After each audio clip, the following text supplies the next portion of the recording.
Hello YouTube, Mark here with another video. We're gonna continue our reading for the Gospel of Mark.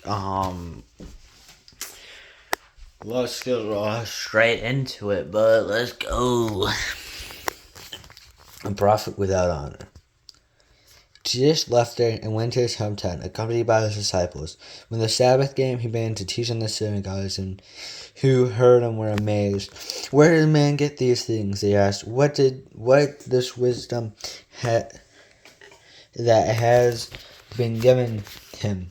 What are the things? What are these remarkable miracles? He was replying. Isn't he the carpenter? Isn't that Mary's son and the brother of James, Rufus, Judas, and Simon? Aren't his sisters here with us? And they took offense at him. Jesus said to him, "A prophet is not without honor except in his own town, among his relatives, and in his own home." He could not do any miracles there except lay on his hands on a few sick people and heal them. He was amazed at their lack of faith. Jesus sends out the 12. The village around, teaching from the village to village, calling the 12 to him, he began to send them out two by two and gave them authority over impure spirits. These were instructions. Take nothing for the journey except a staff, no bread, no bag, no money in your belts. Wear sandals, but not extra shirts. Whether you enter a house, stay there until you leave that town. And if any place will not welcome you, then leave that place and shake off the dust on your feet as a testimony against them.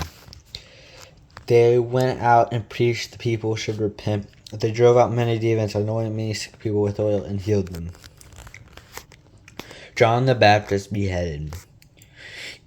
King Herod heard about this, for Jesus had become well known. Some were saying John the Baptist had been raised from the dead, and that's why miraculous powers are at work. Others said he is Elijah, and still others claimed he is a prophet, like one of the prophets of long ago. But when Herod heard this, he said, "John, whom I beheaded, had been raised from the dead." For Herod himself had given orders to have John arrested, and he bound and put him in prison. He did this because Herodias, the brother of Philip's wife, whom he had married, for John had sanctified, "It is not lawful for you to have your brother's wife."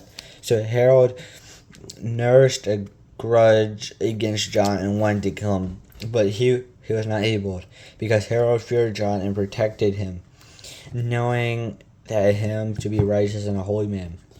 When Herod heard John, he was greatly puzzled, yet he liked to listen to him.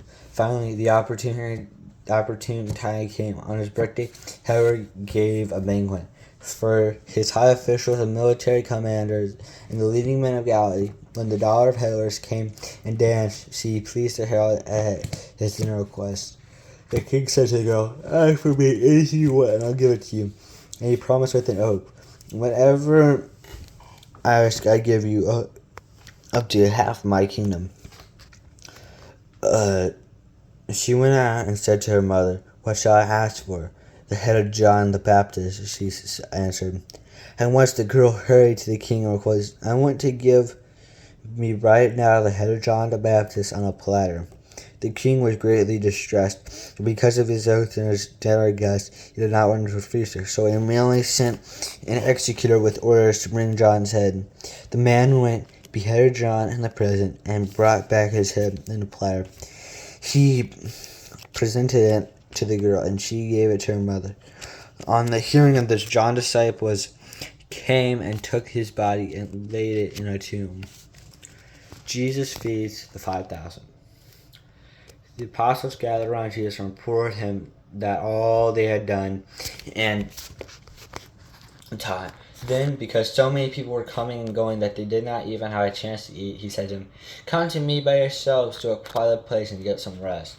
So they went away by themselves in a boat to a solitary place. But many who saw them leaving recognized them and ran on foot from all the towns that got there ahead of them. When Jesus landed and saw a large crowd, he had compassion on them, because they were like sheep without a shepherd. So he began teaching many things. By this time it was late in the day, so his disciples came to him. This is a remote place, they say. It is already very late. Send people away so that you can go to the surrounding countryside and villages and buy themselves something to eat. But he answered, You give them something to eat. They said to him, That would mean more than half a year's wages. We are to go and spend that much on bread and give it to them to eat. How many loaves do you have? He asked. Go and see. When they found it, he said, 5 and 2 fish. Then Jesus directed them all. The people sat down on the groups on the green grass. So they sat down in the groups of hundreds and fifties, taking the 5 loaves and 2 fish and looking to heaven. He gave thanks and broke the loaves. Then he gave them to the disciples to distribute to the people. He also divided the 2 fish among them all, so they all ate and were satisfied. All the disciples picked 12 basketfuls of broken pieces of bread and fish. The number of men who had eaten was 5,000.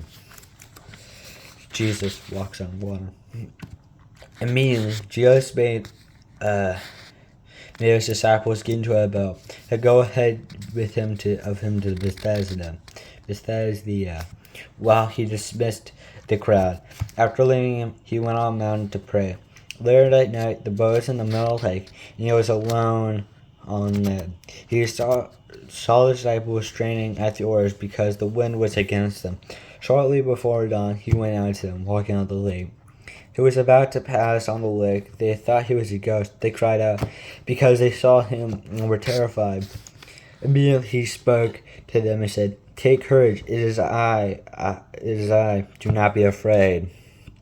And then he climbed out the boat. He climbed into the boat with them, and the wind died.